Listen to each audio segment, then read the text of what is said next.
Welcome to Study Basics, Day 2 of 5. Yesterday we defined study as the process of taking in information to repeat it for evaluation. More simply, get info, spit it out, get a grade. And unfortunately, due to time, we're going to be just focusing on getting info in the Study Basics course.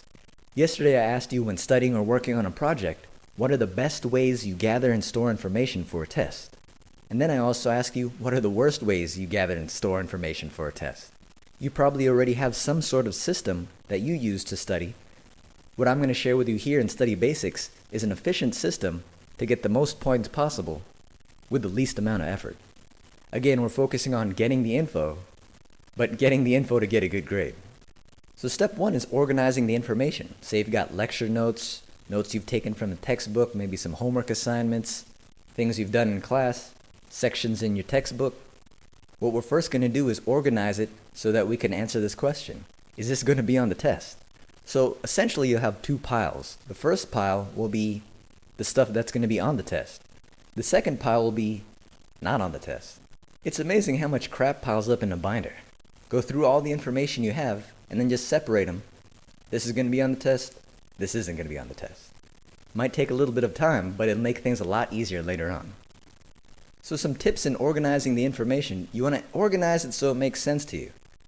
You want to organize it so you can easily find it. And you want to organize it so you can remember it.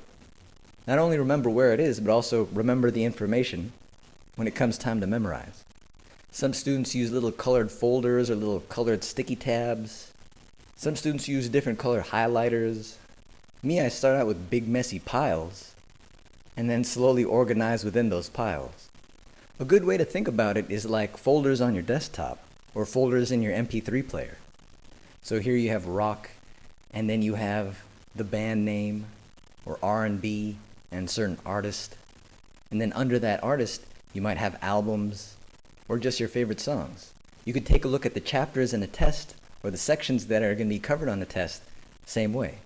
So when studying or working on a project, how do you best organize the information that's going to be on the test? If you already have an organization system, how's that working out for you? If you don't, how can you plan for one and make one for the next test you're doing? And then ask yourself, what are the worst ways to organize information for a test? Maybe you've had an open note test before and you've just realized the day of the test, wow, I can't find any of my notes anywhere. Or maybe you've had so many notes that you didn't know where to start. Now you can compare and contrast the best way and the worst way to organize information for a test.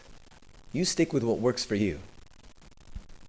This was Study Basics, Day 2 of 5. Today we went over Step 1 of Study Basics, which was organization. Tomorrow we'll be going over Step 2, so stay tuned. This is Mr. A. See you tomorrow.